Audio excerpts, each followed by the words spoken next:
Bismillahirrahmanirrahim. Wa an Muslim ibn Yasar radhiyallahu anhu qala su'ila Umar ibn Khattab radhiyallahu anhu an hadhihi al-ayah wa iz akhadha rabbuka min bani Adam min zuhurihim zurriyyatahum al-ayah wa qala Umar sami'tu Rasul sallallahu alaihi wasallam anha faqala inna Allah khalaqa Adam thumma masaha zahrahu بيمينه فاستخرج منه ذرية فقال خلقت هؤلاء للجنة وبعمل أهل الجنة ويعمل ثم مسح ظهره فاستخرج منه ذرية فقال خلقت هؤلاء للنار وبعمل أهل النار ويعملون فقال رجل ففيما العمل يا رسول الله فقال رسول صلى الله عليه وسلم إن الله إذا خلق العبد للجنة استعمله بعمل أهل الجنة حتى يموت على عمل من أعمال أهل الجنة فيدخله به الجنة وإذا خلق عبدا للنار استعمله بعمل أهل النار حتى يموت على عمل من أعمال أهل النار فيدخله به النار رواه مالك والترمذي وأبو داود. Sayyidina Muslim bin Yasar radhiyallahu anhu telah meriwayatkan bahawa Sayyidina Umar rahmatullah alaih meriwayatkan bahawa Sayyidina Umar radhiyallahu anhu telah ditanya tentang ayat ini. Meriwayatkan bahawa orang setelah bertanya kepada Sayyidina Umar tentang ayat ini. Wa iz akhadha rabbuka min bani Adam min zuhurihim, surah Al-A'raf daripada ayat 170.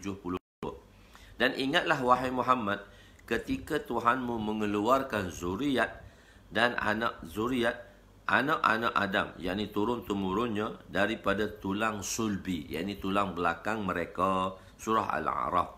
Sayyidina Umar radhiyallahu anhu berkata, aku mendengar Rasulullah sallallahu alaihi wasallam ditanya tentang ayat ini, lalu baginda bersabda. Dia konsep macam ni. Sayyidina Umar dia tak jawab terus.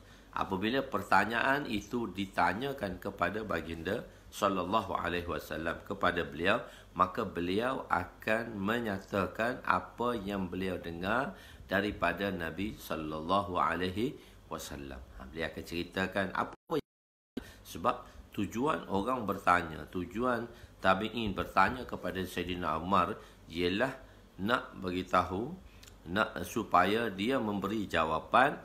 Jadi itu keadaan baginda sallallahu alaihi wasallam bila seorang tabi'i bertanya kepada baginda sallallahu alaihi wasallam, bertanya kepada Sayyidina Umar radhiyallahu anhu, mereka mahu jawapan. Mereka mahu jawapan yang diberikan oleh Sayyidina Umar, apa yang Sayyidina Umar dengar dari Nabi SAW tentang perkara yang mereka tanya tadi. Jadi sebab itu dipanggil hawalah. Jadi Sayyidina Umar ni, dia akan bagi satu jawapan. Jawapan tu bukan daripada pihaknya, bukan jawapan itu daripada pendapatnya, tidak. Bahkan beliau akan memberi jawapan yang mana jawapan itu yang datang daripada Nabi sallallahu alaihi wasallam. Sebab tu Sayyidina Umar kata, apabila Muslim bin Yasar rahmatullah alaih bertanya kepada Sayyidina Umar radhiyallahu anhu, maka Sayyidina Umar berkata, aku mendengar. Ini apa jawapan Sayyidina Umar? Aku mendengar. Itu bukan daripada pihak dia lah. Maka beliau menyatakan hadis atau apa sahaja yang beliau dengar daripada Nabi sallallahu alaihi wasallam. Aku mendengar Rasulullah sallallahu alaihi wasallam juga ditanya tentang ayat ini. Baginda pun ditanya oleh seorang tentang. Baginda sallallahu alaihi wasallam bersabda, sesungguhnya Allah telah mencipta Adam. Allah SWT telah mencipta Adam. Kemudian Allah menyapu belakangnya dengan tangan kanannya. Setelah kita katakan tangan kanan Allah tu kanan, tak ada kiri, atas nama keberkatan, atas makna keberkatan.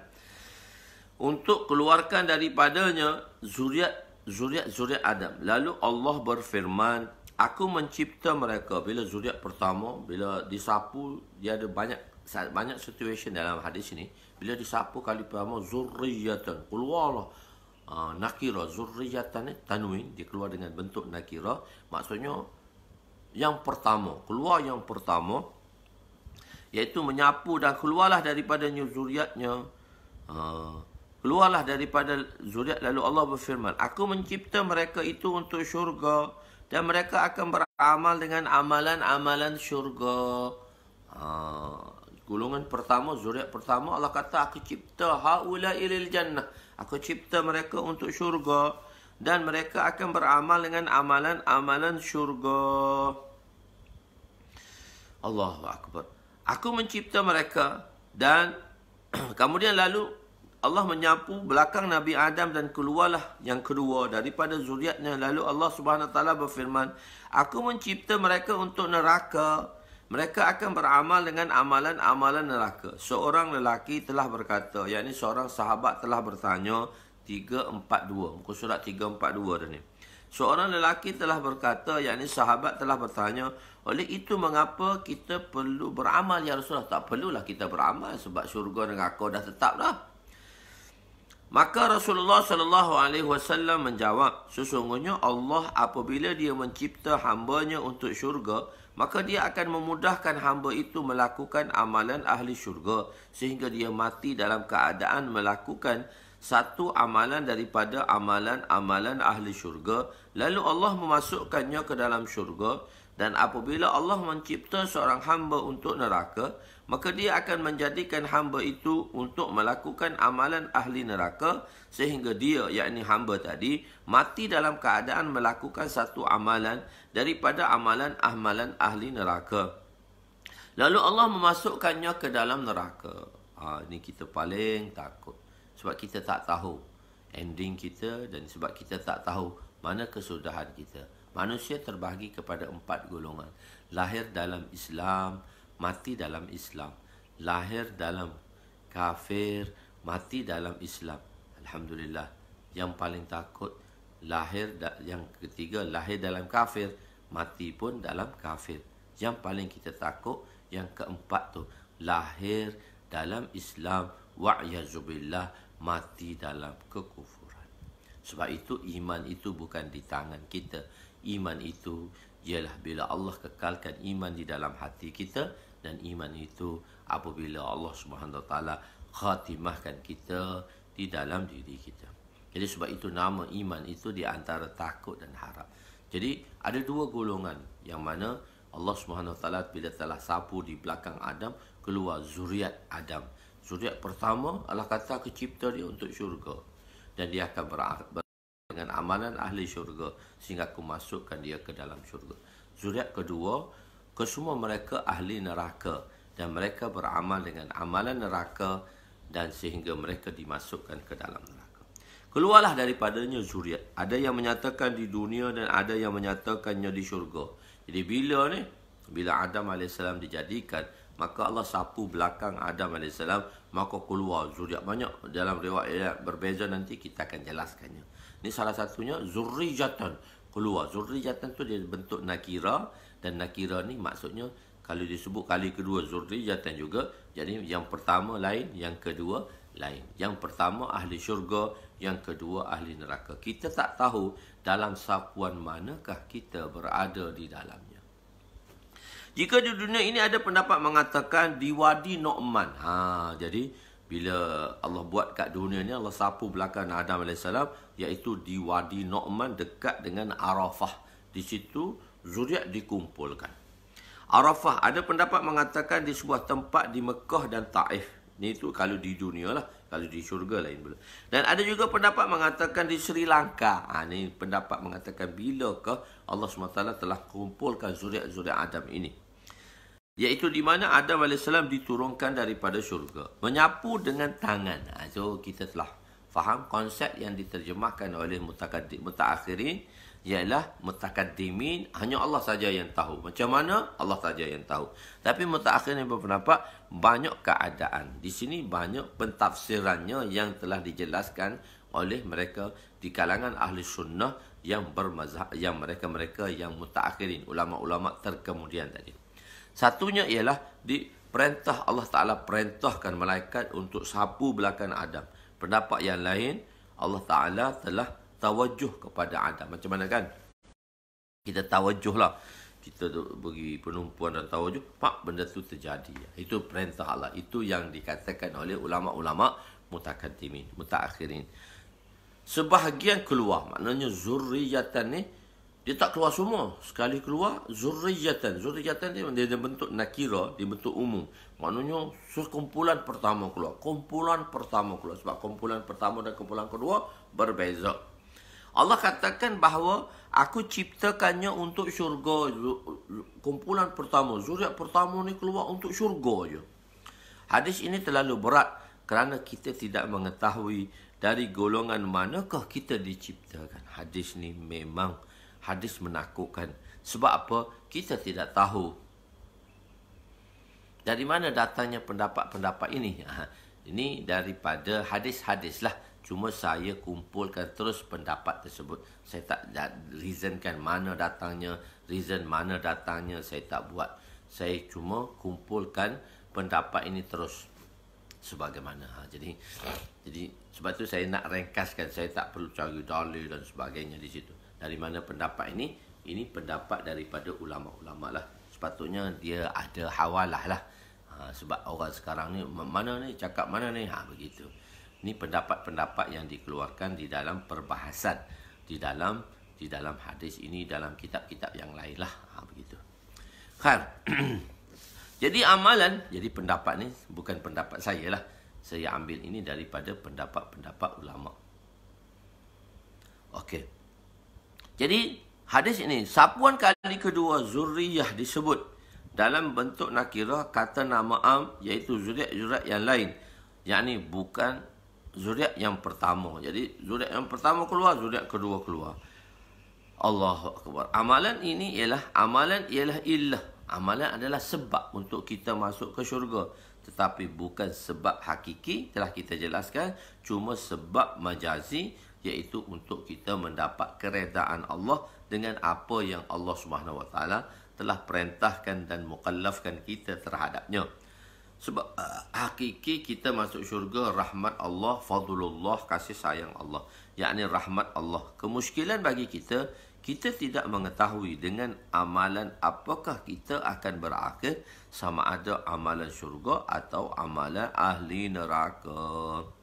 Oleh itu setiap waktu kita perlu melihat dengan Allah kerana kita tidak mengetahui, meminta dengan Allah kerana kita tidak mengetahui kesudahan kita dengan amalan apa yang akan dimatikan.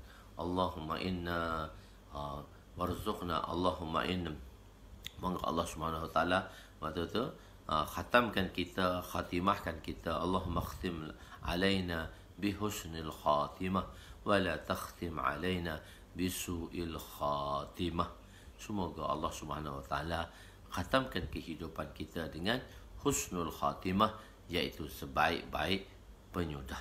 Bukannya su'ul khatimah, iaitu seburuk-buruk kesudahan. Jadi sebab itu iman tu di antara takut dan harap. Iman tadi, sebab saya tak jelaskan satu persatu mana pendapat ni dikeluarkan, mana pendapat ni dikeluarkan. Sebab saya nak highlight di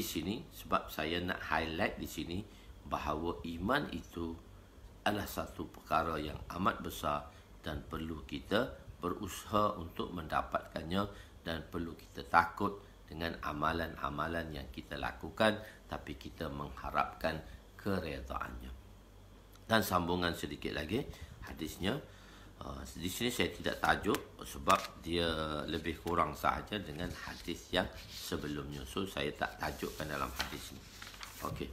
وعن عبد الله بن عمرو رضي الله عنهما قال خرج رسول صلى الله عليه وسلم وفي يده كتابان. Ini lagi teruk hadis ni. Ini kita tak tahu.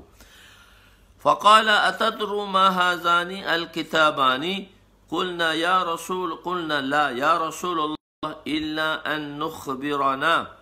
فقال للذي في بيده اليمنى هذا كتاب من رب العالمين فيه أسماء أهل الجنة وأسماء آبائهم وقبورهم ثم أجمل على آخرهم فلا يزاد فيهم ولا ينقص منه أبدا ثم قال للذي في شماله هذا كتاب من رب العالمين فيه أسماء أهل النار وأسماء آبائهم وقبائلهم ثم أجمل على آخرهم فلا يزاد فيهم ولا ينقص منه أبدا فقال أصحابه ففيما العمل يا رسول الله إن كان عمرو قد فرغ منه فقال سددوا وقاربوا فإن صاحب الجنة يختم له بعمل أهل الجنة وإن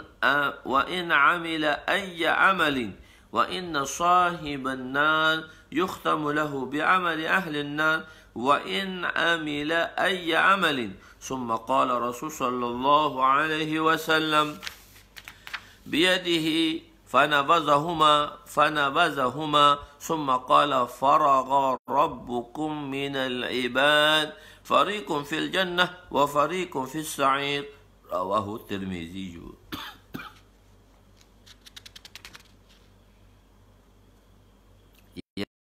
Maksudnya itu dah ditafsirkan oleh ulama dan penerangan-penerangan yang diambil oleh ulama. So saya jelaskan di situ, saya tidak tahu memberitahu daripada mana pendapat ini dan daripada ulama mana dan daripada kitab mana. Itu yang saya bagi maksudkan juga, itu yang ustaz maksudkan. Khair. Allahu akbar, hadis ini lagi menakutkan. Sayyidina Abdullah bin Amr radhiyallahu anhuma meriwayatkan bahawa Rasulullah sallallahu alaihi wasallam keluar dan di tangan Nabi keluar daripada bilik ke daripada rumah dia, di tangan baginda terdapat 2 buah kitab, 2 buah buku. Nabi bawa 2 buah buku register lah, buku register. Sebab satu buku register tu ada nama ahli syurga, satu buku register tu ada nama ahli neraka. Nabi buat keluar. So macam mana, adakah kitab tu depan Nabi atau tidak? Kita dengar hadis dia dan kita dengar tafsirnya. Di tangan baginda terdapat 2 buah kitab. Lalu baginda bersabda, adakah kamu mengetahui apa kitab ni? Kitab tangan aku ni. Gitu. Kami berkata, tidak ya Rasulullah. Melainkan Tuan baginda SAW memberitahu kepada kami. Baginda SAW bersabda tentang kitab di tangan kanannya. Sebuah kitab di tangan kanannya. Ini ialah kitab daripada Allah, daripada Rabb sekalian alam. Di dalamnya terdapat nama-nama ahli-ahli syurga. Nama bapa mereka. Ahli syurga ni bin si fulan. Fulan bin si fulan. Daripada kabilah mana mereka. Kemudian dijumlahkan, ditotalkan. Sehingga yang terakhir daripada mereka. So maknanya totally. Maknanya satu persatu ditotal. Berapa bilion kau, berapa trilion kau masuk syurga. Maka bilangan mereka tidak akan bertambah dan kurang. Mana tak ada kurang lebih. Exactly, tepat. Real, exactly, tepat. Bilangan tu masuk berapa perpuluhan berapa. Exactly, tepat. Sehingga terakhir di kalangan mereka, maka bilangan mereka tidak akan bertambah dan berkurang. Tak boleh tambah, tak boleh kurang. Selama-lamanya. Tetap dah. Banyak mana. Kemudian baginda bersabda tentang kitab di tangan kirinya. Ini ialah kitab daripada Rabb sekalian alam. Di dalamnya terdapat nama-nama ahli neraka, nama-nama bapa mereka dan kabilah mereka. Kemudian dijumlahkan, yakni dihitungkan sehingga yang terakhir daripada mereka, maka bilangan mereka tidak akan bertambah dan berkurang selama-lamanya. Tetap juga, penduduk neraka pun tetap. Sahabat pun telah bertanya, mengapa sahabat pun telah bertanya, untuk apa kita beramal ya Rasulullah? Tak payahlah kita beramal, dah tahu dah syurga neraka. Jika Allah SWT telah selesai daripada urusan tersebut, baginda bersabda, hendaklah kamu tetap di landasan yang lurus dan hampirkanlah diri kamu kepada Allah. Saya terjemah saddidu. Ada saya terjemah lafzi di sini. Saya terjemah lafzi. Saddidu. Tetaplah kamu berada di landasan yang lurus. Waqaribu, dan dekatlah diri kamu kepada Allah dengan membantu satu sama lain dalam perkara kebaikan. Perkara kebaikan ni kita kena bantu. Ta'awanu 'alal birri wat Allah Ta'ala kata, maka membantulah di antara kamu untuk takwa. Jadi saya bantu tuan-tuan untuk mengajar.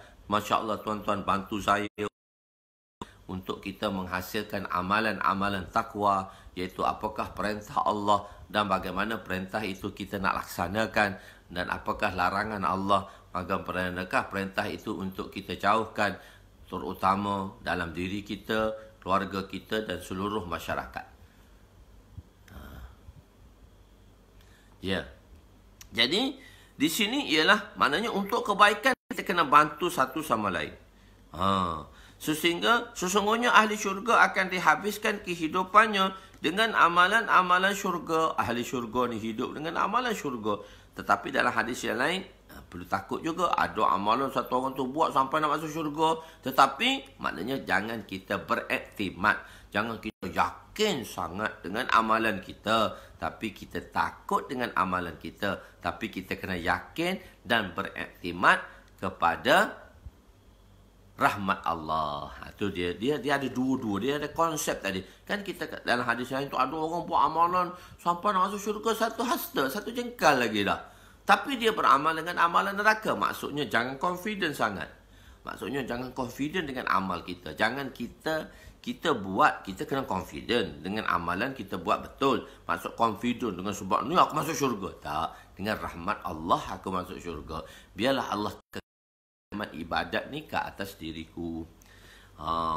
Sesungguhnya akan hidupannya dengan amalan syurga, lalu apa-apa pun amalan yang dia lakukan, dan sesungguhnya ahli neraka akan dihabiskan hidupnya dengan amalan neraka, walau apapun amalan yang dia lakukan sebelumnya. Kemudian Rasulullah SAW mengisyaratkan dengan tangannya dan melepaskan kedua-dua kitab itu. Lalu baginda bersabda, Allah telah tetapkan bagi hambanya segala urusan bagi hamba-hambanya. Satu golongan akan ke syurga dan satu golongan akan ke neraka. Satu golongan ke syurga dan satu golongan ke neraka. Sebab tu kita tak tahu di manakah, fi ayyi wadin. Sebahagian syurah, lepas tu bahagian pensyarah hadis, iaitu muhaddisin, berpendapat kitab tadi ialah saya tulis dia buku register. Kitab ni macam sebuah buku register lah, kita registerkan. Macam tuan-tuan nak masuk daurah tu kan ada register pendaftaran. Ada orang tanya, Ustaz, kenapa kita tak boleh masuk daurah? Sebab dia tak buat pendaftaran lah. Sebab tu tak boleh masuk daurah. Ni yang umum ni semua boleh lihat. Tapi yang daurah, tuan-tuan jangan tanya lagi. Oh, kena masuk daurah ke? Kena daftar lah. Dalam buku register. Sebab tu saya buat pendaftaran. Ada sabit daripada hadis. Kita buat benda tu tak ada sandaran. Ada sandaran. Jadi berdaftar cepat-cepat. Jangan tak berdaftar. Lama tak ada dalam buku, dalam pendaftaran kita. Okey. Jadi pendapat ulama kata kitab tu ialah satu buku pendaftaran yang dibawa oleh Nabi. Sama ada dia satu benda yang hakiki, buku yang realiti yang Nabi keluarkan di tangan Nabi, yang realiti, yang dapat dilihat dan dipegang. Sahabat nampak Nabi pegang kitab tu. Pendapat yang lain, bukan buku yang nampak, tapi hanya satu pertanyaan saja. Nampak tak buku ni kat tangan aku ni? Nampak tak buku ni? Nampak tak buku kat tangan aku ni? Sebelah ni. Macam-macam tu lah. Dia 2 biji. Saya tunjuk sebelah je. Nampak ni, nampak pegang genggam. Nampak tak buku ni, satu kat tangan aku, satu kat tangan kiri aku. Ini penumbuk pula. Tak, maksudnya buku jugalah. Nampak tak buku ni? Begitu Nabi kata. Jadi, situasi ini, sahabat mengatakan, ulama syurah mengatakan, sebab benda tu tak ditunjukkan di sini. Jadi, ulama mengatakan, adakah buku itu buku yang dilihat oleh sahabat? Buku register itu dapat dilihat oleh sahabat? Ataupun buku itu hanya satu pertanyaan. Kau tak nampak tak kat tangan aku ni? Tak ada apa pun. Begitu. Jadi itu satu buku. Nampak ni? Nabi tanya.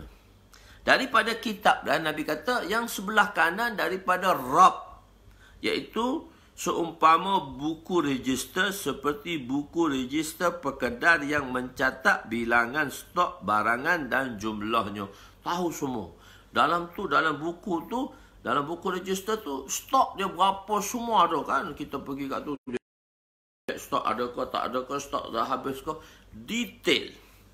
Di sini, di tangan kanan Nabi, ada buku catatan yang dicatatnya padanya nama-nama penduduk syurga. Allahu Akbar. Dicatatkan di atas buku itu semua nama-nama penduduk syurga. Semua bilangannya exactly, tepat berapa per berapa. Macam kita kan duk tengok COVID sekarang. Okey, COVID sekarang daripada keseluruhan kena COVID berapa, yang dah sembuh berapa, yang dah meninggal berapa, yang meninggal pula dalam peratusan berapa. Itu maksudnya ujmila, di total. Dia beritahu dah. Detail kan, dia macam detail kan, macam Dr. Nur Hisham. Datuk Dr. Nur Hisham beritahu hari-hari tu. Okey, berapa yang telah keluar hari ni, yang telah sembuh, berapa kes baru. 10 kes baru, 1 kes import, 9 kes tempatan, 4 daripada warga negara, 5 daripada bukan warga negara. So detail, report tu detail. Daripada tahfiz, daripada kluster Seri Petaling, berapa telah disuapkan, dan berapa daripadanya, berapa peratus daripadanya yang 35,000 disuap tu, berapa yang 3,000 lebih, berapa persen.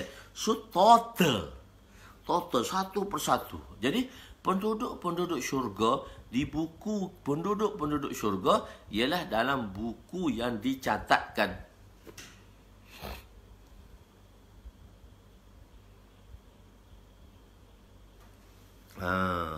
Iaitu cuma mungkin sahabat nampak, sahabat tak nampak. Jadi tak ada siapa tahu, Nabi saja yang tahu. Okey. Jadi di sini di tangan kanan Nabi ada buku catatan yang dicatat padanya nama-nama penduduk syurga. Nama bapa mereka, kabilah mereka tidak lebih dan tidak kurang. Maknanya tepat. Kurang lah. Berapa? Alah, kurang lebih 20. Tak. Exactly. 21. Begitu.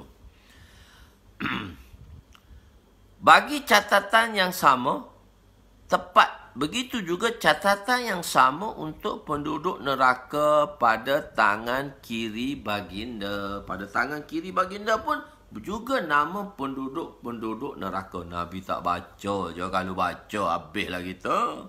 Sebab tu, ya Allah, selamatkanlah kami semua. Selamatlah umat ini daripada azab-Mu. Selamatlah keluarga kami, anak isteri kami, dan semua umat muslimah, iaitu orang-orang Islam dan umat dakwah, supaya mereka memeluk Islam dan mereka ke syurga. Zahirnya Nabi tidak membaca kitab tersebut. Nasib baik tak baca. Zahirnya ulama mengatakan daripada hadis ini Nabi tak baca. Kerana Nabi ummi tidak boleh membaca. Nabi ummi dan Nabi tidak boleh membaca. Ummi tidak menyatakan seorang itu dia bukannya cerdik. Seorang ummi yang mana tak boleh membaca dan menulis bukan menunjukkan seorang itu tidak pintar dan cerdik. Ramai orang-orang pintar, orang-orang cerdik, orang-orang pintar dan cerdik ni, dia tak diberi peluang untuk belajar, tapi Masya Allah. Tapi Masya Allah, kecerdikan mereka terserlah. Begitu. Mereka yang dimasukkan ke dalam syurga, khatimahnya, akhir kesudahannya ialah dengan amalan-amalan syurga. Jadi apapun amalan semasa dia hidup, sebelum mati dia gapakon amalan sebelum matinya, dia akan melakukan amalan yang membawa ke syurga. Mungkin sebelum ni dia dah dosa, tapi dekat lama-lama bertukar dia kepada amalan-amalan baik, dan menghabiskan kehidupannya dengan amalan-amalan yang baik. Berbahagialah, beruntunglah mereka yang hari ini amalannya lebih baik daripada semalam. Yang hari ini lebih baik daripada semalam. Dan rugilah orang yang mana genius ya. Rugilah orang yang mana amalannya hari ini sama dengan semalam. Dan betapa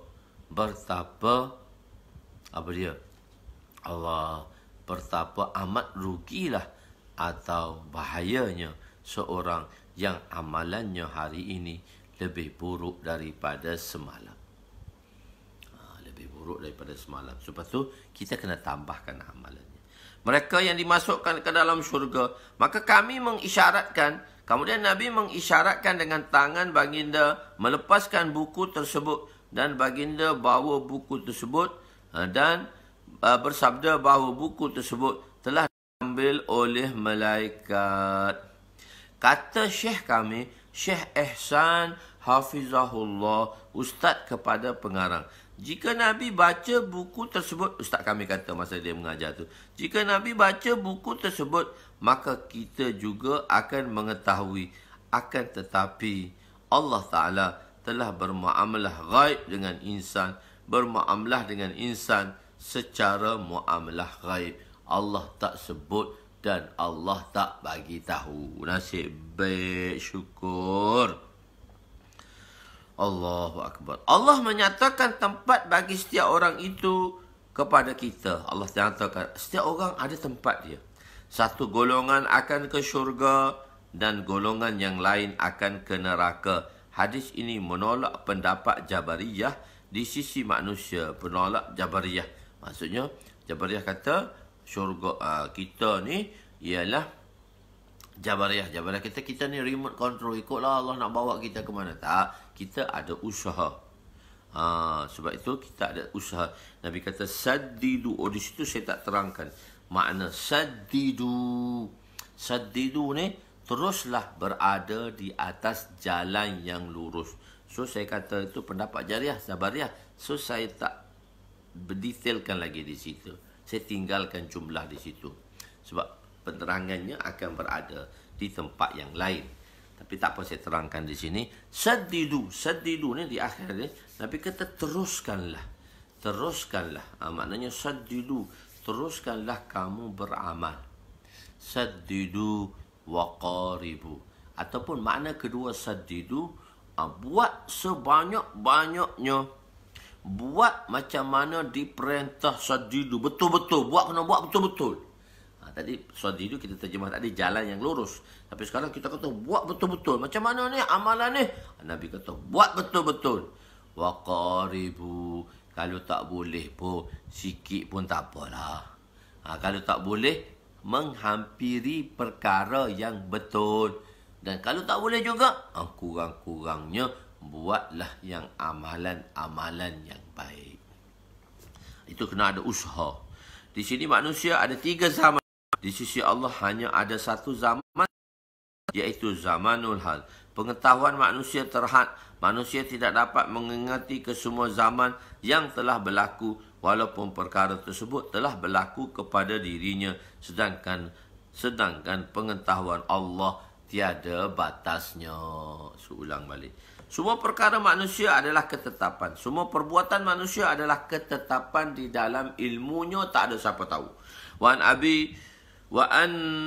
an Abi Khizamah an abihi qala qultu ya Rasulullah ara'aita rukan nastartaqiha wa dawa'an natadawa bihi wa tuqatan nattaqiha hal turaddu min qadarillahi syai'a qala hiya min qadarillah rawahu Ahmad wa Tirmizi wa Ibn Majah.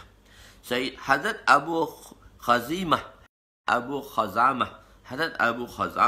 radhiyallahu rahmatullah alaih meriwayatkan daripada bapanya bahawa beliau bertanya kepada Rasulullah sallallahu alaihi wasallam, adakah tuan berpendapat bahawa jampi yang kami baca, kan kita duk baca mantar, jampi, serapah, itulah kita baca ke apa-apa yang kita baca tadi.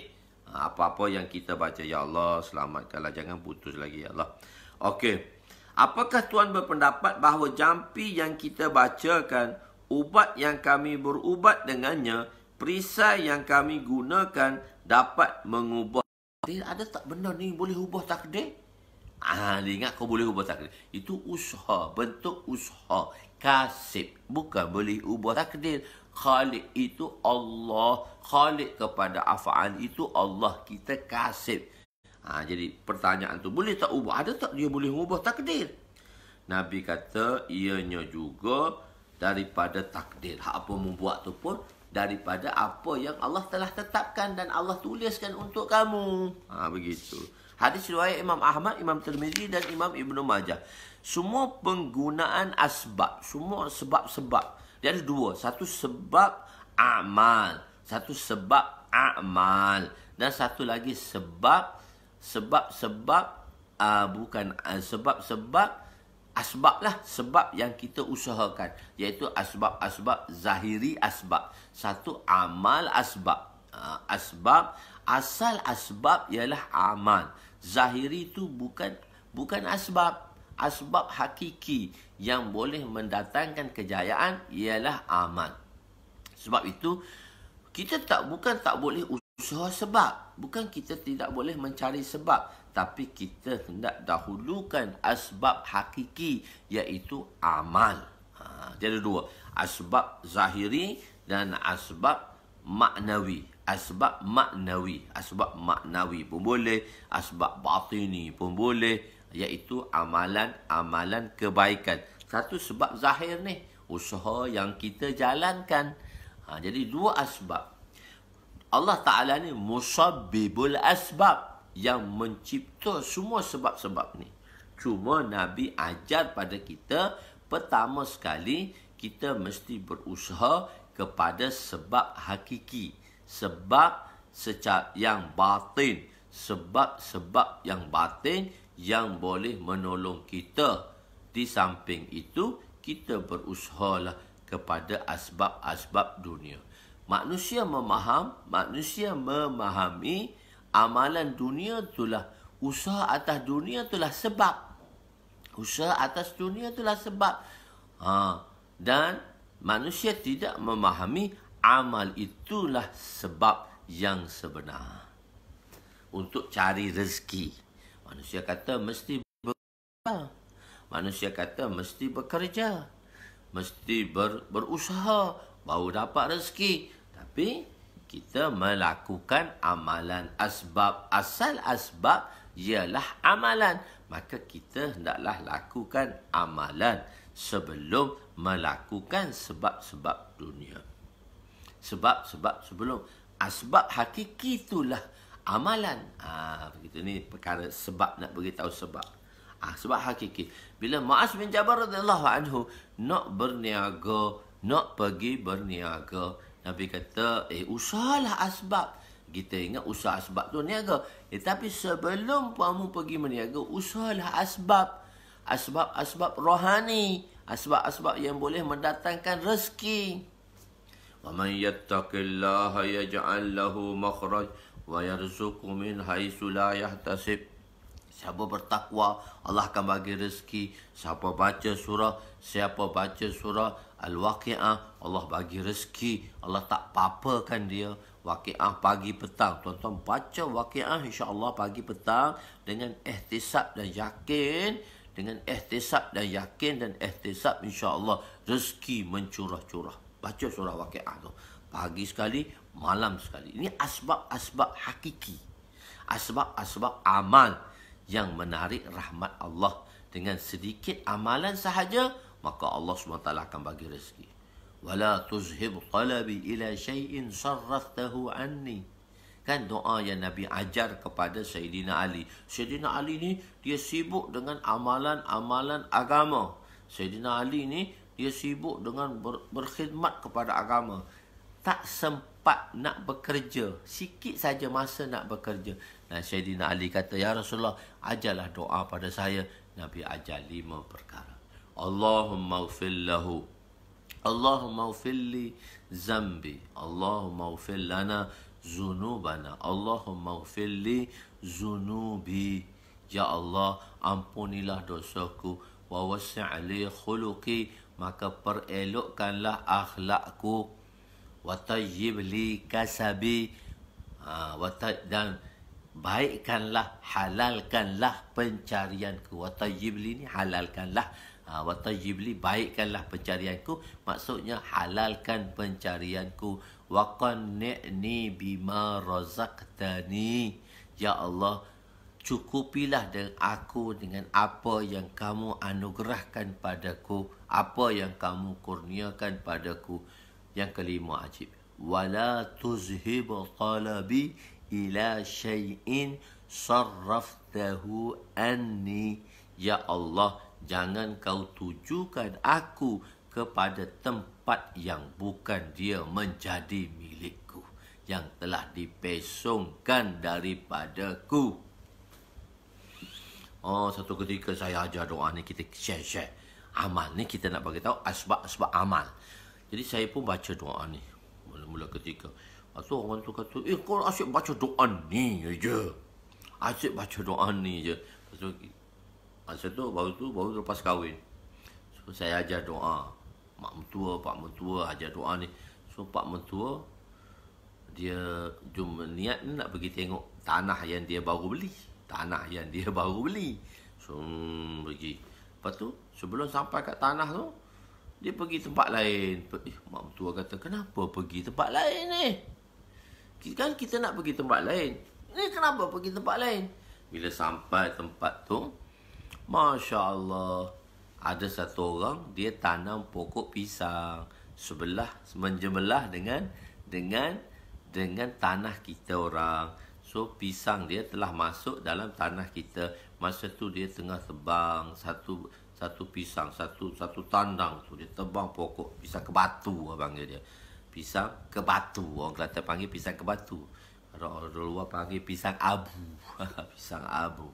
So dia potong, dia bagi kita satu tandang. Dia kata, Pak Haji, Tuan Haji Ghafar, kita orang niat lama dah nak bagi kat Tuan Haji pisang ni. Bila masak ni, nanti jumpa Tuan Haji nak bagi.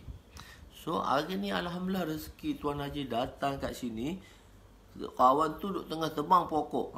Dia masuk satu tandang dalam kereta baru. Lepas tu saya beritahu Pak Mentua, kata tengok ada rezeki tu. Kita bukan tersalah. Kita mari tu tempat rezeki kita. Nabi kata, wala tuzhib talabi ila syai'in sarraftahu anni. Ya Allah, jangan kau tujukan daku pada tempat yang mana bukan untuk milikku, pada tempat yang mana telah kau pesongkan daripadaku. Makna kita pergi tu tempat kita ambil hak kita yang Allah nak bagi. Jadi sebab tu, kalau kita dapat awal, so kita banyak masa. So kalau banyak masa, Masya Allah, kita boleh bagi banyak masa kita pada agama. Orang kata rezeki bergolek. Maksudnya datang, maksudnya kita dah dapat rezeki dah hari tu. Patutnya kita kerja banyak, kerja kejap. Jadi kerja sikit dapat rezeki dah. Jadi dari sudut pandangan lah. Tapi kalau kerja, tuan-tuan jangan pula tinggal kerja. Tak boleh pula, tak betul. Jadi banyak aspek lah. Jadi kita baca doa ni selalu. Allahumma gfir. Kalau dalam jamak, Allahumma gfir lana zunubana. Wa wassi' lana khalaqana. Wa tayyib lana sabana.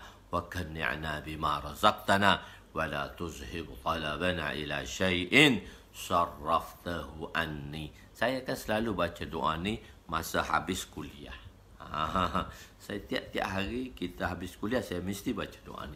Tuan-tuan tak perasan doa yang saya baca. Itu asbabnya baca waqiah, asbabnya duha, asbabnya. Itu asbab. Kita tak faham itu asbab. Itu tak faham. Nanti kita boleh, nanti saya akan sharekan, insyaAllah. Saya akan sharekan. Okey, doa tersebut. Jadi, Itu asbab. Jadi penggunaan asbab. So kita balik. Kita ada dua. Satu asbab amal. Itulah asbab yang sebenar. Dan satu lagi usaha-usaha keduniaan kita. Bila Sayyidina Muaz bin Jabal radhiyallahu anhu nak pergi berniaga, Nabi kata 2 rakaat dulu. Baru turun berniaga. 2 rakaat tu asbab amal. Itulah asbab yang sebenar. Okey, kita balik kepada hadis ini asbab. Penggunaan asbab. Maknanya kita menggunakan sebab-sebab duniawi inilah. Perkara-perkara untuk menahankan kita daripada kemusnahan ataupun daripada kesusahan. Jadi, menggunakan ubat atau berusaha dengan jampi serapah. Kita pergi kat toko obat. Kita guna obat dan jampi serapah. Dan penggunaan asbab dan berusaha dengan jampi serapah dulu kan. Tok bawa jampi serapah. Bala, taka, balik, bukit, budak, neka, boleh, sakit. Itu jampi serapah yang kita tak tahu. Untuk kesembuhan daripada penyakit yang bongong dan sebagainya. Penggunaan perisai untuk menyelamatkan diri daripada dicederakan musuh. Jadi kita tak payah guna lah dia kata. Perisai dan sebagainya. Penggunaan payung untuk selamatkan diri daripada hujan dan lain-lain. Adakah boleh mengubah takdir? Ada tak benda ni akan ubah takdir yang telah dituliskan? Contohnya, seorang itu ditakdir untuk mati kerana sakit. Tetapi kerana dia makan ubat, maka dia tak mati, dia sembuh. Sebab itu kata ikhtiar. Ada orang makan ubat yang sama, dia sembuh. Maknanya masa dia tak sampai lagi. Tapi kita disuruh berikhtiar. Bukan membiarkannya. Sebab itu kita kata sihat sepanjang hayat. Kita tak kata sihat sampai bila-bila. Tak. Sihat sepanjang hayat. Kita usaha dan ikhtiar supaya Allah sihatkan kita sepanjang hayat. Tak menyusahkan orang. Nabi pun berdoa, Ya Allah, jangan jadi haram. Haram ni maksudnya tua yang tak boleh buat apa-apa. Jangan kita tua sebelum tua lah. Tua dah sebelum tua. Cari penyakit. Tak boleh juga. Umur tu dah Allah tetapkan. Cuma kita doa supaya sihat sepanjang hayat. Sihat, sebab tu dia kata sihat sepanjang hayat. Hayat kita setakat tu je. Cuma kita nak sihat. Biar kita boleh beribadat. Bila kita boleh melaksanakan perintah Allah. Sampai kita mati. Sakit demam sikit-sikit tu okey lah. Sakit demam tu sikit-sikit tu okey lah. Untuk keampunan dosa kita. Jadi kita dapat sihat sepanjang hayat. Masya Allah. Sampai akhir hayat kita sihat. Moga Allah SWT sihatkan tuan-tuan dan saya sampai akhir hayat. Tapi ada sakit tu kena makan ubat lah. Tak makan ubat susah juga. Kita berusaha lah. Begitu. Tapi tak ada penyakit tu jangan cari penyakit. Begitu. Tak ada penyakit jangan cari penyakit. Okey. Jadi menjelaskan contohnya. Jadi Nabi menjelaskan ketidakfahaman itu. Nabi nak jelaskan bagaimana seorang itu ditakdirkan untuk dia sakit. Begitu juga ubat mana yang akan dia makan juga telah ditulis. Bukan tulis obat tu dia terselamat daripada takdir. Tak. Sama ada kita akan sembuh atau tidak, itu hak Allah Ta'ala. Yang menyihatkan kita, yang menyembuhkan kita siapa? Allah Ta'ala. Sama ada kita sembuh atau tidak. Perisai yang digunakan boleh menyelamatkan atau tidak, semuanya telah ditulis. Ada tak perisai? Pakai perisai juga. Kalau dia pakai pedang tu hebat. Perisai tu terbelah. Perisai pun terbelah dua. Inilah ilmu Allah yang telah ditulis semuanya. Itu takdir. Ilmu tu maksudnya takdir lah. Cuma Allah sembunyikan daripada kita. Perintah Allah kepada kita ialah untuk menunaikan perintahnya. Perintah Allah, Inna Allah Ta'ala farada fara'idha. Allah telah memperintahkan banyak perintah-perintah dia kepada kita. Maka hendaklah kita menjaganya. Fala tudayyi'uha. Dan jangan kita memusnahkan dan mensia-siakan perintah tersebut. Bukan untuk qaddarallahu masyaallah. Tu setelah kita berusaha lah, datang juga benda tu. Qaddarallahu masyaallah. Allah nak tengok redha kita. Ada tak hati kita tadi redha atau tidak? Sebab tu dia panggil redha dengan takdir. Redha dengan takdir. Lepas usaha pun kena juga nak buat macam mana. Itu qaddarallahu masyaallah lah. Allah dah tetap dah benda tu setelah kita berusaha. Okey. Cuma untuk mengetahui tentang takdir itu, kita tidak ditaklifkan. Maknanya kita tidak diperintahkan. Kita tak suruh kita tahu takdir tu. Kamu kena cari begini. Allahumma ufir lana zunubana wa wasi' lana khalaqana. Masya Allah. Dia dah share dah. Cuma tuan-tuan tulis baris je lah. Allahumma ghafir lana zunubana wa wasi' lana khalaqana wa tayyib lana kasabana wa qanni'na bima razaqtana wa la tuzhib talabana ila syai'in sarraftahu anna. Okey, takdir. Pada zaman ini ada orang mengatakan jampi, serapah dan tangkal kesemuanya adalah syirik. Berbalik kepada tangkal atau jampi, serapah. Jampi, serapah dan tangkal. Kan kalau orang Melayu kalau pakai tangkal, bahaya. Sebab apa? Bila kita tengok tangkal, kita beriktimat pada tangkal tu. Dan kebanyakan orang pakai tangkal tadi, ialah apa dia? Banyakkan orang pakai tangkal tadi apa? Sebab orang percaya pada tangkal tu. So, boleh tak kita pakai tangkal? Begitu. Jadi, pada zaman sekarang, ada orang mengatakan jampi, serapah dan tangkal itu semua syirik. Kalau orang-orang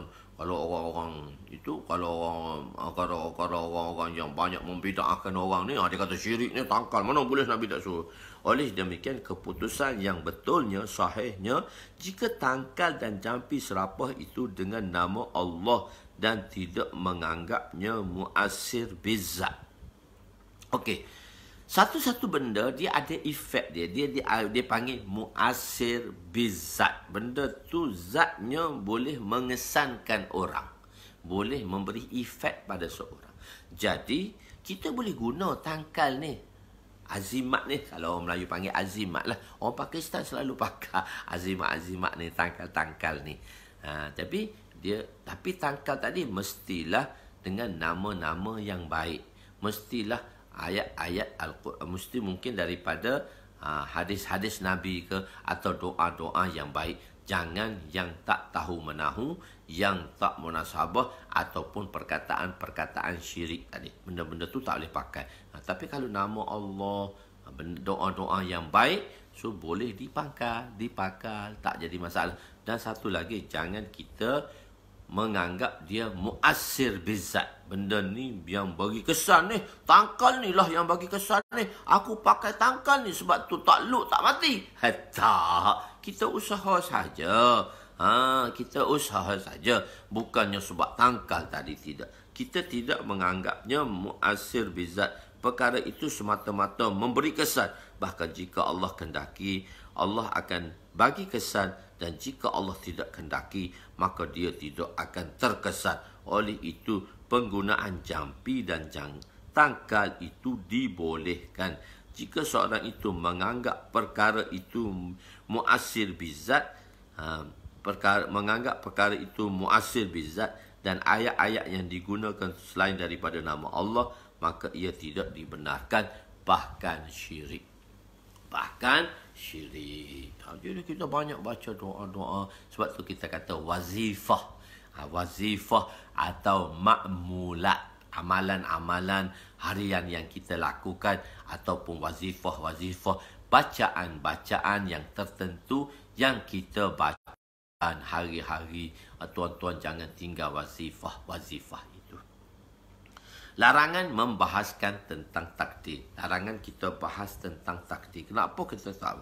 Bismillahirrahmanirrahim. Wa an Abi radhiyallahu anhu kharaja alaina Rasulullah sallallahu alaihi wasallam nahnu natanaza'u fil qadari wa ghadiba hatta ihmarra wajhuhu hatta ka'annama fuqiya fi wajnatayhi habbur rumman faqala bihaza umirtum aw bihaza ursiltu ilaikum innama halaka man kana qablakum hina tanaza'u fi hadha al-amr azamtu alaikum alla tanaza'u fihi rawahu Tirmizi.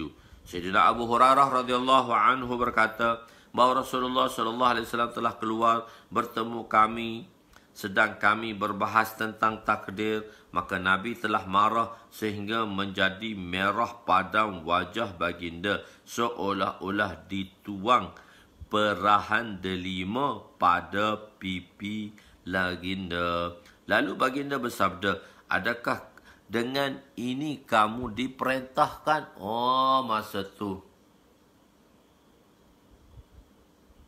Apa? Yang masuk dalam tandas tu, kalau kita tertutup, benda tu tertutup. Ulama telah bahaskan, kalau beg kita ataupun apa-apa nama yang mana kita sebaiknya letak di luar lah. Tapi kalau kita letak dan tertutup, kita tutup dalam beg ataupun dalam uncang dan kita masuk dalam poket, tak apa, tak jadi masalah. Nama Allah nanti kita akan belajar di dalam bab taharah nanti. Adakah nama-nama Allah itu boleh dimasukkan sewaktu kena masuk dorah lah. Tak semestinya masuk dorah pun tak boleh, tak apa, bagus. Tapi perbahasan itu, boleh tak nama-nama Allah tadi kita sebaik-baiknya letak di luar lah. Tetapi kalau kita tempat yang takkan kita nak tinggal beg kita kat luar, habislah orang ambil pula. Jadi kita bawa masuk, letak dalam beg, bawa masuk, lepas tu masuk dalam poket atau cincin-cincin yang ada nama Allah tadi telah. Jangan terbuka begitu saja, letak di tempat tertutup, masuk dalam poket, so boleh, tak jadi masalah. Nanti kita akan bahaskan di dalam Kitabut Taharah nanti, insya-Allah. Perbahasan kita di dalam Kitabut Taharah. Okey. Jadi diperintahkan. Jadi adakah maksud tu sahabat tengah bergaduh lah. Adakah dengan ini aku diutuskan untuk kamu? Aku diutuskan kamu untuk kamu bergaduh tentang takdir lah. Tak, sesungguhnya telah binasa umat-umat terdahulu apabila mereka berbalah mengenai perkara ini. Aku mewajibkan ke atas kamu, kamu tidak boleh berbalah ke atas ini. Allah tanaza'u, aku dah wajib dah ke atas kamu. Jangan baluh lagi dengan perkara ni. Diam saja. Jangan bergaduh lagi atas perkara ini. Allahu Akbar. Nabi ni seorang yang kacau. Oh, Nabi memang kacau. Nabi ni handsome. Kita panggil dia kecantikan Nabi malihah. Dia ada husnul jamal, husnul malihah dan husnul hizam. Itu nombor 3. Husnul hizam tu yang ketiga. Husnul jamal, kecantikan. Husnul jamal ni kecantikan yang baik. Kecantikan. Jadi Nabi Yusuf alaihissalam dia panggil husnul jamal. Husnul jamal maksudnya seluruh kecantikan Yusuf ni separuh kecantikan manusia di dunia ini. Seluruh kecantikan Yusuf, separuh tu ambil kat Yusuf dah. Separuh lagi baki kita sama banyak dalam ini. Itu dipanggil husnul jamal. Husnul jamal ni maksud dia cantik dia. Cantik dia pun ada had limit lah. Cantik mungkin tercantik di kalangan manusia, tapi dia ada had limit cantik dia. Dia ada husnul jamal. Satu lagi husnul malihah. Husnul malihah, kecantikan yang bertambah-tambah. Malih, makin tengok makin cantik, makin tengok makin cantik, makin tengok makin handsome, makin tengok makin lawa. Orang panggil makan tilik. Orang Kelantan panggil makan tilik. Itu satu bahasa, satu istilah, makan tilik. Makin tengok, makin handsome lah. masa muda tu tak handsome sangat ustaz. Tua ni handsome gitu. Selalu saya cakap, saya aja. Tuan-tuan saja tahu saya macam mana. Saya saja yang tahu saya macam mana. Okey, tuan-tuan tak tahu pun. Jadi Nabi ni kacak, handsome. Apabila marah, maka baginda akan muka Nabi menjadi merah padam. Nabi kan putih, putih merah. Bila nak marah tu kan, kita tengok orang putih, orang yang wajah dia putih. Bila nak marah, muka dia merah padam. Macam api. Jadi, macamlah diperah buah delima ke atas wajah Nabi. Merah padam, handsome. Tapi nak marah pun handsome juga Nabi. Handsome, Nabi ni memang handsome. Malih makin tengok, makin cantik. Makin tengok, makin cantik. Itu dia panggil husnul malih, bukan husnul hizam. Yang ketiga tu, husnul hizam. Kadang-kadang orang tak suka, minta maaf lah. Okey. Malih makin tengok, makin cantik. Tak puas dipandang. Itulah. Dan Nabi marah kita berbalas tentang takdir. Sanad dia rawahu Ibnu Majah wa nahwahu an Amr bin Shu'aib an abihi. Imam Ibn Majah meriwayatkan hadis tentang takdir seumpama daripada Sayyidina Amr bin Shu'aib daripada bapanya, daripada datuknya. Hadits Amr bin Shu'aib bin Muhammad. Hadits Amr bin Shu'aib bin Muhammad bin Abdullah bin Al-As. Saya dah cerita dah sanad tu, saya balikkan sanad. Sebab nak beritahu riwayat ni muttasil. Amr bin Shu'aib bin Muhammad bin Abdullah bin Muhammad bin Abdullah bin Amr bin As. Amr bin As ni sahabat, dua-dua sahabat. Abdullah ni pun sahabat, Amr bin As ni pun juga sahabat. Al-As tu tak sahabat lah, ayah dia. Dan Abdullah ni anak kepada Amr, Abdullah bin Amr. Muhammad ni anak kepada Abdullah. Shu'aib ni anak kepada Muhammad. Jadi Sayyidina Amr telah meriwayatkannya daripada Sayyidina Amr bin Shu'aib daripada bapanya, iaitu beliau meriwayatkan hadis ini daripada bapanya Shu'aib dan daripada datuknya. Ini bukan datuk Amr Muhammad, tapi datuk Shu'aib, iaitu Abdullah. Datuk Shu'aib Abdullah. Maknanya datuknya ni datuk kepada Shu'aib, iaitu Abdullah bin Amr. Hadrat Amr meriwayatkan hadis ini daripada bapanya Shu'aib bin Muhammad. Dan jika an jaddihi, makna daripada datuk Amr, maka hadis ini jadi hadis mursal kerana Muhammad bin Abdullah bin Amr bin tabi'i. Muhammad ni tabi'i, akan tetapi an jaddihi iaitu Shu'aib, datuk Shu'aib yang meriwayatkan daripada datuknya iaitu sahabat namanya Abdullah bin Amr bin As, maka hadis ni muttasil. Itu berbahasan dari sudut hadis tadilah. Sifat insan mengikut tanah. Sifat insan tadi dia mengikut tanah. Mengikut tanah itu sifat insan.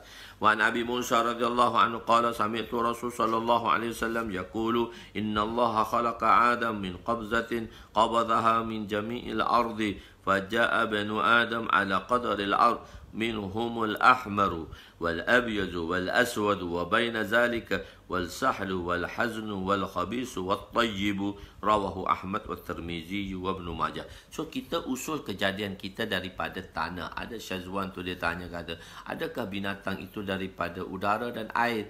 Tak, binatang itu ialah daripada binatang. Tu dia ada unsur-unsur dia lah. Dan kesemuanya yang terjadi sekarang tadi adalah daripada unsur. Dia tu makhluk tadi. Kita kata bin tu makhluk daripada air. Hin tu makhluk daripada udara. Adakah bin tu binatang? Kita tak tahu. Tu makhluk dulu. Mana tak tahu macam mana rupa dia. Kita pun tak tahu. Cuma ulama' menjelaskan begitu sahaja. Hadis ke-100 hari. Hadis ke-100 dah. Banyak dah 100 dan dalam kitabul ilmu tu 82, 182 dah. Ada lagi 280, ada 100 hadis lagi dalam kitabul iman ni yang kita kena pelajari. Ada lagi 100 hadis lagi dalam kitabul iman, insya-Allah. Allahu akbar. Jadi Rasulullah sallallahu alaihi wasallam meriwayatkan, Sayyidina Abu Musa radhiyallahu anhu meriwayatkan Beliau mendengar Rasulullah sallallahu alaihi wasallam bersabda, sesungguhnya Allah mencipta Adam itu daripada segenggan tanah yang dia ambil daripada setiap tempat di bumi ini. Bukan dia ambil, maksudnya Allah perintahkan malaikat ambil, tapi Allah perkara itu pada perbuatannya. Di bumi maka terciptalah anak Adam mengikut kadar bumi yang ada pada mereka. Di antara mereka ada yang kulit, dia asal warnanya putih, hitam, putih, hitam. Jadi dia asal dia putih, hitam dan merah.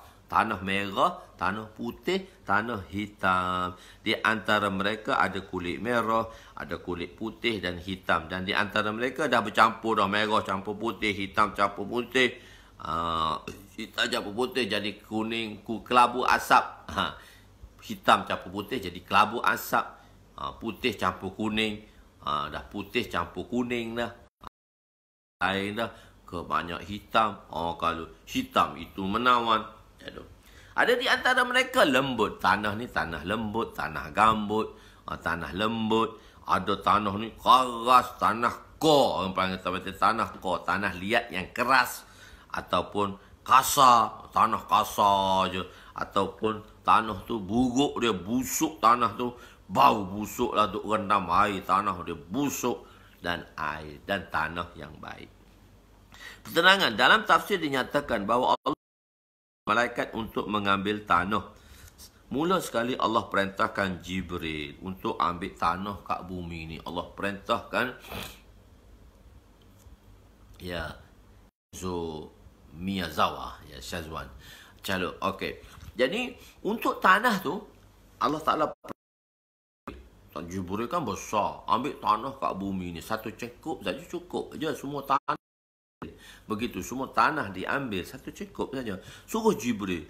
Bila Jibril pergi tanah kata, tolonglah Jibril janganlah ambil aku.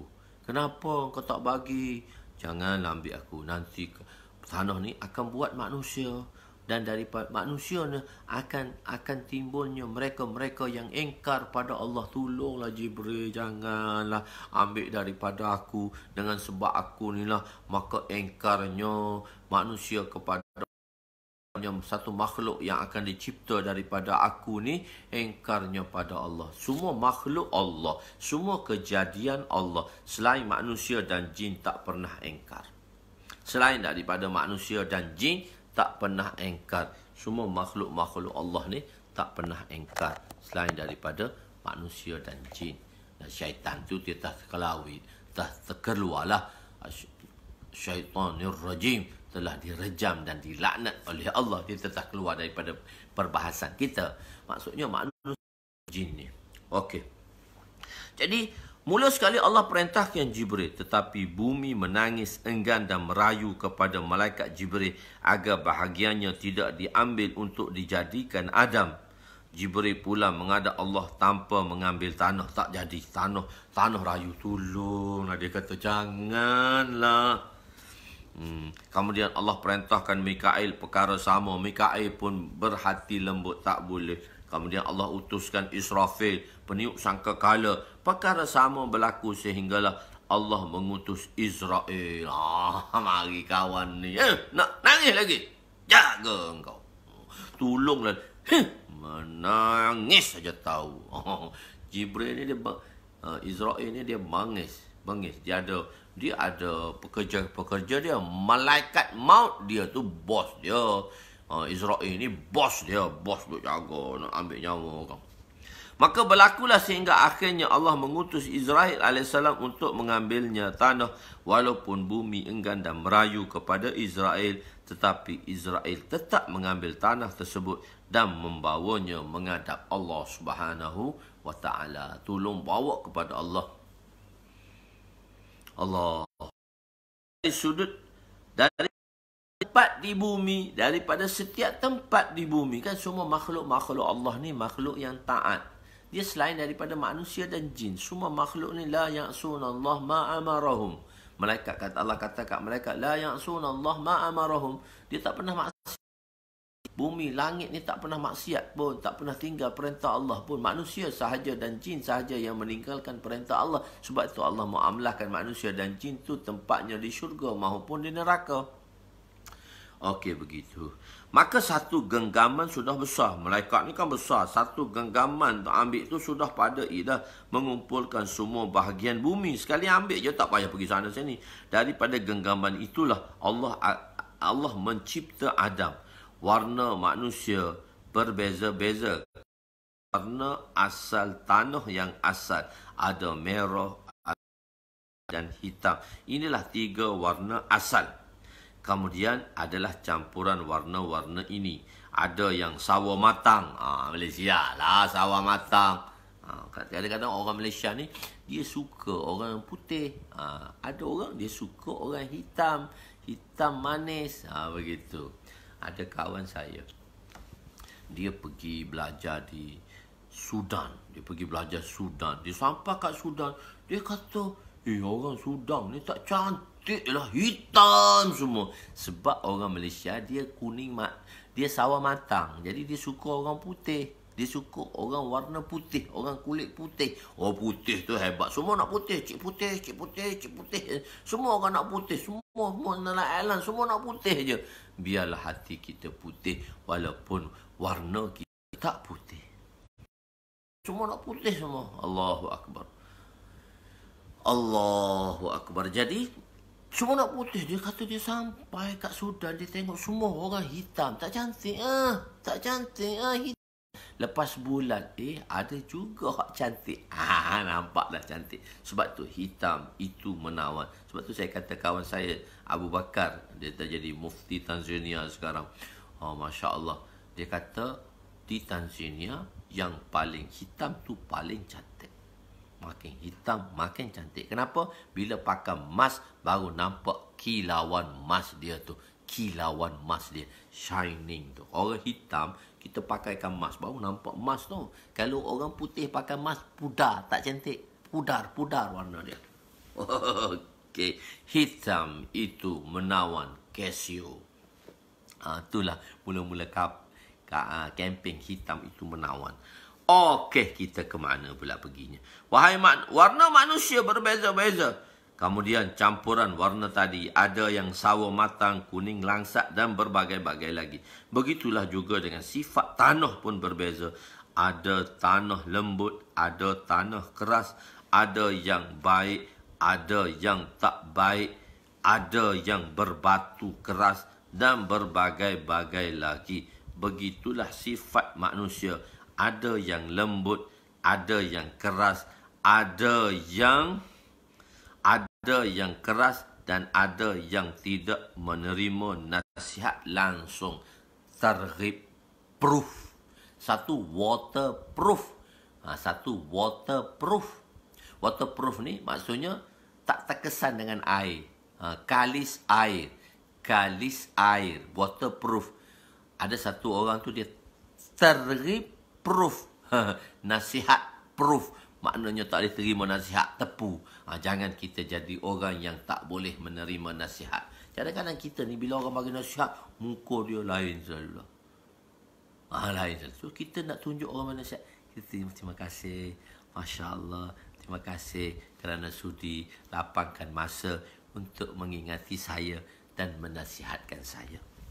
Sebab tu kadang-kadang Nabi perlu kepada bacaan-bacaan. Nabi kata, bacalah Quran kepadaku. Sahabat kata, macam mana nak baca Quran kat Nabi? Sedangkan Quran diturunkan kepada Nabi. Dia kata, hatiku ingin mendengar bacaan itu.